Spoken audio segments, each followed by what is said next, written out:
꺼져가는 심지와 상한 갈대의 회복. 28장 승리의 확신에 굳게 서라. 마지막으로 지금까지 언급한 모든 것에 대해서 결론을 내리고 그것을 우리 자신들에게 전체적으로 적용시켜 보겠습니다. 1.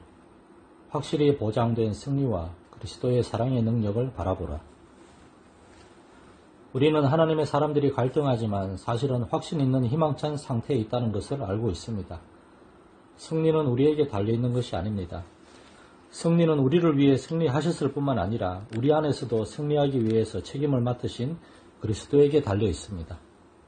승리는 우리 힘으로 얻을 수 있는 것도 아니고 원수들이 자신들의 힘으로 물리칠 수 있는 것도 아닙니다. 만약 승리가 우리에게 달려 있다면 우리는 당연히 두려워해야 할 것입니다. 그러나 그리스도께서 자신의 통치를 우리 안에 보존하실 것이며 우리와 같은 편이 되셔서 우리의 부패함을 대적하실 것입니다. 왜냐하면 부패함은 우리의 적인 동시에 그리스도의 적이기 때문입니다. 끝으로 너희가 주 안에서와 그 힘의 능력으로 강건하여지고 에베소서 6장 10절 우리의 적이 누구인지를 바라보기보다는 누가 우리의 심판관이며 대장인지를 더 많이 바라보도록 합시다. 우리를 위협하는 것을 바라보기보다는 그리스도께서 우리에게 약속하신 것을 더 많이 바라보도록 합시다. 우리를 대적하는 적군보다는 우리를 돕는 아군이 훨씬 더 많습니다. 그리고 그 아군은 일당백의 무적의 장수들입니다. 승리를 확신한다면 겁쟁이라도 용감하게 싸우지 않겠습니까? 승리가 보장이 되어 있는데도 싸움에서 패배하는 사람은 오직 싸우려고 하지 않고 등을 보이는 사람뿐입니다. 그러므로 비열한 의기소침이 조금이라도 우리에게 엄습하면 그러한 의기소침에 압도되는 우리 자신은 마땅히 비난받아야 합니다. 가나안 땅에 대한 정탐꾼들의 악한 보고와 불신앙 때문에 이스라엘 백성들은 낙담했고 이것은 하나님을 경록케 하였습니다. 그래서 하나님께서는 진노 중에서 그들이 자신의 안식에 들어오지 못할 것이라고 맹세하셨습니다.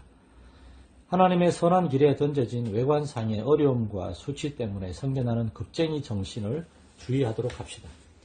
하나님을 분노케 하여 하나님께서 우리를 천국에 들어오지 못하게 하시는 일이 없도록 합시다. 여기에서 만약 우리가 불신앙으로 낙담한다면 우리가 하늘로부터 기대할 수 있는 것이 무엇인지를 알 수 있습니다. 사랑하는 독자여, 그리스도를 바르게 알고 우리를 위해 그리스도의 가슴 속에 쌓아두신 사랑과 자비와 능력이 무엇인지를 아는 것은 참으로 큰 위로가 됩니다. 환자가 자신을 치료하는 의사에 대해서 자부심을 가지면 병이 이미 절반은 치료된 것이라는 말이 있습니다. 그러므로 매일의 전투에서 그리스도의 자비와 능력을 사용합시다. 주 예수여, 당신께서는 꺼져가는 심지를 끄지 않으신다고 굳게 약속하셨나이다. 그러므로 내 안에 있는 당신의 은혜를 보호해 주소서. 나를 홀로 버려두지 마시고 영광을 받으소서. 영광을 받으소서. 2. 우리의 영원한 동행자가 되시는 그리스도를 방패로 삼으라. 사탄이 그리스도께서 자신의 백성을 대하시는 참된 모습과는 다른 모습으로 우리에게 그리스도를 변형시켜 나타내는 것을 허용하지 맙시다. 그리스도께서는 우리가 자신의 모습과 같아질 때까지 결코 우리를 떠나지 않으실 것입니다.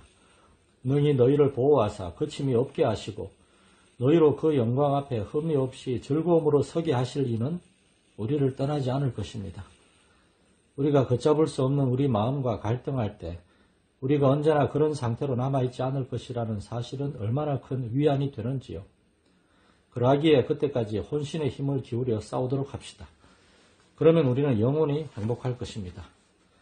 우리가 우리의 죄로 큰 곤란을 겪을 때 그리스도께서 아버지의 명령을 따라 책임질 뿐만 아니라 꺼져가는 심지를 결코 끄지 않으실 것이라는 사실을 기억하도록 합시다. 이렇게 하는 것은 사탄의 불화살을 모두 막아낼 수 있도록 우리 손에 방패를 쥐어줍니다. 모든 것 위에 믿음의 방패를 가지고 이로써 능히 약한 자의 모든 불화살을 소멸하고 에베소서 6장 16절 사탄은 이렇게 우리를 참수할 것입니다. 너는 구제불능의 죄인이다. 그러면 우리는 이렇게 대답할 것입니다. 그리스도는 능한 구주이시다. 사탄은 또 우리를 이렇게 참수할 것입니다. 너에게는 믿음도 없고 사랑도 전혀 없다. 그러면 우리는 이렇게 대답할 것입니다. 그래, 내 말이 맞다고 하자. 그러나 내게는 믿음과 사랑의 작은 불꽃이 있다. 그러면 사탄은 또 이렇게 우리를 참수할 것입니다. 그리스도께서는 그런 것은 거들떠 보지도 않으신다. 그러면 우리는 이렇게 대답할 것입니다. 그래? 그러나 하나님께서는 꺼져가는 심지를 끄지 않으신다라고 말씀하셨다. 그러면 또 사탄은 이렇게 우리를 참소할 것입니다. 내게 있는 불꽃은 너무 작고 연약해서 결국 완전히 없어지고 말 것이다. 그러면 우리는 이렇게 대답할 것입니다. 아니다. 그리스도께서는 그것을 보존해 주시기를 심판하여 이길 때까지 하실 것이다. 그러므로 우리는 위로가 되는 것을 이미 많이 소유하고 있는 셈입니다. 우리가 처음 믿음을 가졌을 때 말하자면 우리 자신의 양심의 죄책과 하나님의 절대적인 공의에도 불구하고 하나님께서 우리의 모든 죄를 용서해 주신다는 것을 믿었을 때 우리는 이미 하나님을 이겼다고 할 수 있습니다. 우리가 하나님을 이겼으므로 우리가 믿음을 사용하는 법을 배우기만 한다면 그 무엇이 우리를 대적하겠습니까? 3. 작은 불꽃에서 시작되는 화염을 바라보라. 아주 연약한 불꽃을 끄기 위해서 애써 바람을 불어대는데도 그것을 도저히 끌 수 없다는 사실이 사탄에게는 얼마나 곤혹스러운 일인지요. 작은 겨자씨 한 알이 나중에는 지옥문보다 더 크게 자라난다는 사실이 사탄에게는 얼마나 곤혹스러울까요? 하나님과 우리 사이에 하나님을 대적하는 우리 마음과 사탄이 연합하여 던져놓은 태산 같은 반대와 유혹들이 겨자씨만한 믿음으로도 옮겨진다는 사실이 사탄에게는 얼마나 곤혹스러운 일이겠습니까? 아비멜렉은 여자가 그를 죽였다라는 말을 절대로 듣고 싶지 않았습니다. 연약한 어린아이, 여인, 그리고 쇠약한 노인이 믿음의 영으로 자신을 폐조시킨다는 것은 사탄에게 크나큰 고통이 아닐 수 없을 것입니다. 은혜의 진리가 조금이라도 있는 곳이라면 그곳에는 참으로 많은 위로가 있기 마련이고 그 덕분에 은혜의 진리는 큰 승리를 얻습니다. 그러므로 자주 하나님께서 우리 안에 이룩하신 역사들을 시험해 보고 우리의 악한 뿐만 아니라 우리의 선함도 찾아보도록 합시다. 또 어떤 외적인 것에 대해 감사하기보다는 가장 적은 분량의 은혜에 대해서 하나님께 더욱더 감사하는 마음을 갖도록 합시다. 이내 사라져버리고 무가 되어버리는 이 세상의 모든 것들보다 가장 적은 분량의 은혜가 훨씬 더 유용하고 위로가 될 것이기 때문입니다. 그리고 약속되고 보정된 승리에 대해 하나님께 감사하도록 합시다. 우리는 사도 바울이 그랬던 것처럼 그 승리를 확신할 수 있습니다. 우리 주 예수 그리스도로 말미암아 우리에게 승리를 주시는 하나님께 감사하노니. 고린도전서 15장 57절. 작은 불꽃 속에서 활활 타오를 화염을 바라보고 작은 씨앗에서 큰 나무를 바라보며 보잘것없는 시작에서 위대한 것들을 바라보십시오. 시작을 바라보기보다는 완성될 것을 더 많이 바라보십시오. 그렇게 하면 우리는 우리 자신에 대해 어느 정도 기쁨을 누리게 될 것이고 그리스도께 감사하게 될 것입니다. 또한 우리는 큰 분량의 은혜가 주어지지 않는다고 해서 우리 안에 은혜가 전혀 없다고 추론해서는 절대 안 됩니다. 은혜와 믿음은 그 분량에 있어서 어느 일정한 수준에 조금이라도 못 미치면 아예 믿음과 은혜로 인정할 수 없다는 식의 까다로운 기준을 가지고 있지 않습니다. 꺼질 듯한 작은 불꽃이요. 그래서 거름만 내는 불꽃이요. 그래도 그대는 하나님의 은총 안에 놓인 불꽃. 그러므로 일정한 속도의 은혜를 소유하지 않은 사람을 두고 은혜가 아예 없는 것이라고 말할 수 없습니다. 아주 작은 불꽃과 활활 타오르는 화염 사이에 있는 모든 것들이 다 불인 것처럼 가장 적은 양의 은혜와 가장 많은 양의 은혜 사이에 있는 모든 것들도 다 진정한 은혜입니다. 그러므로 가장 적은 양의 불꽃을 가지고 있는 사람도 하나님의 영원한 은총의 범위 안에 존재하는 것입니다. 비록 그 사람이 찬란하게 비치는 빛은 아니라고 하더라도 그리스도의 부드러운 돌보심이 결코 끄지 아니하시는 꺼져가는 심지인 것입니다. 4. 그리스도와 그분의 교회의 완전한 승리를 바라보라. 아직까지 은혜 밖에 있는 사람들이여, 지금까지 우리가 말한 모든 것을 귀담아 듣고 부르심의 매력을 느끼십시오. 그리스도의 달콤하고도 승리하는 통치 아래로 지금 나아오십시오. 비록 우리가 많은 반대에 부딪힐지라도 혼신의 힘을 기울여 분투한다면 그리스도께서 우리를 도우실 것입니다. 만약 우리가 실패한다고 해도 그리스도께서 우리를 보존해 주실 것입니다. 우리가 그분의 인도를 받는다면 우리는 반드시 이길 것입니다. 그리고 만약 우리가 이긴다면 우리는 반드시 멸류관을 얻을 것입니다. 교회의 현재 상태를 볼 때 교회는 크게 패배하고 있는 것처럼 보입니다. 그러나 그리스도의 대의가 결국 승리할 것을 믿고 위로를 삼으십시오. 그리스도께서는 자신의 원수들이 자신의 발판이 되기까지 다스리실 것입니다. 그리스도께서 그렇게 하시는 것은 단순히 원수를 짓밟기 위해서만이 아니라 그리스도께서 영광 중에 더 높이 오르시는 데 도움이 되도록 하기 위해서입니다. 바벨론은 무너질 것입니다. 그를 심판하시는 주 하나님은 강하신 자이기 때문입니다. 그리스도는 만왕의 왕이요 만주의 주이기 때문에 그리스도의 심판은 그분의 자녀들 안에서뿐만 아니라 그분의 원수들을 대항해서도 승리할 것입니다. 하나님께서는 적 그리스도와 그의 추종자들이 교회 안에서 자기들 마음대로 영원히 활개치고 그들은 피우며 다니도록 내버려 두지 않으실 것입니다. 결코 그들을 방치하지 않으실 것입니다. 그리스도의 교회의 현재 모습은 마치 다니엘이 사자들 틈에 있는 것과 같고 백합이 가시나무 사이에 있는 것과 같으며 한 척의 배가 파도에 요동할 뿐 아니라 거의 뒤집히게 된 것과도 같습니다. 교회의 형편이 참으로 무기력해서 원수들은 자기들이 복음에 관해서 그리스도를 무덤에 완전히 가두어 버렸다고 생각합니다. 그리고 그분을 그곳에 영원히 가두어 둘 수 있을 것이라고 생각합니다. 그러나 그리스도께서 부활하셨던 것처럼 그분은 친히 모든 돌을 굴려내시고 자신의 교회 가운데 다시 일어나 우뚝 서실 것입니다. 어느 날 교회와 그리스도의 대의가 얼마나 보잘것없는 후원을 받고 있는지요.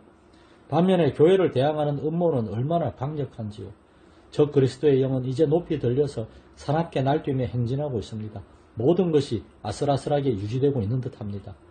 그러나 그리스도께서 살아계시며 영원히 통치하시고 자신의 편에 서 있는 사람들을 지키기 위해 시온산 위에 서 계시다는 것이 우리에게 위로가 됩니다. 또 내가 보니 보라 어린 양이 시온산에 섰고 계시록 14장 1절 그래서 나라와 나라가 왕국과 왕국이 서로 싸울 때 그리스도께서 자신의 백성들과 자신의 대의를 돌보아 주실 것입니다. 왜냐하면 그리스도께서 이 세상에서 자신의 백성보다 더 귀중히 여기시는 것은 아무것도 없기 때문입니다. 바로 이때 그리스도의 교회를 구원하는 일과 그의 원수를 파멸시키는 일이 실제로 이루어지는 것입니다. 그리스도께서 그 일을 마치실 때까지 아무런 변화도 볼 수 없습니다. 그러나 그때 우리는 주께서 만물을 다스리시는 것을 보게 될 것입니다. 그리스도와 그의 교회가 가장 낮은 형편에 놓여 있는 바로 그때가 그리스도와 그리스도의 교회가 소생을 눈앞에 두고 있는 때입니다. 그리스도의 원수들이 가장 높아졌을 때 바로 그때가 그리스도의 원수들이 추락을 눈앞에 두고 있는 때입니다. 유대인들은 아직 그리스도의 깃발 아래로 오지 않았습니다. 그러나 야벳을 셈의 장막 안으로 들어가게 하신 하나님께서는 셈을 야벳의 장막으로 들어가게 하실 것입니다. 하나님이 야벳을 창대하게 하사 셈의 장막에 거하게 하시고 가나안은 그의 종이 되게 하시기를 원하노라 하였더라. 창세기 9장 27절. 이방인의 충만한 수가 들어오는 일은 아직 이루어지지 않았습니다. 이 신비는 이방인의 충만한 수가 들어오기까지 이스라엘의 덜어는 우둔하게 된 것이라. 그리하여 온 이스라엘이 구원을 받으리라. 로마서 11장 25절 26절. 그러나 그 소유가 땅끝까지 이르는 그리스도께서는 아버지께서 자기에게 주신 모든 양떼가 한 무리가 되고 한 목자 아래 있게 하기 위해서 그들을 한 우리에 불러 모으실 것입니다. 그리스도 안에서 신실한 유대인들은 하나님께서 이방인들을 부르신다는 것을 생각하고 기뻐했습니다. 그렇다면 우리는 왜 하나님께서 유대인들을 부르실 것을 생각하면서 기뻐하지 않습니까? 지금까지 복음의 진행은 마치 태양의 행로와 같았습니다. 복음은 동에서 서로 진행해 왔습니다. 또 하나님의 때가 되면 훨씬 더 서쪽으로 진행해 나갈지도 모릅니다. 어떤 피조물도 태양의 진행을 가로막을 수 없습니다. 그 어느 것도 하늘의 영향을 막을 수 없고 부는 바람을 막을 수도 없습니다. 하물며 신적 진리의 유력한 능력을 막는 것은 더욱더 불가능할 것입니다. 그리스도께서는 마침내 만물을 한 무리 안에 통일시키실 것이고 그런 후에 모든 것을 자신의 아버지께 돌려드릴 것입니다. 이것들은 당신께서 제게 주신 것이 없나이다.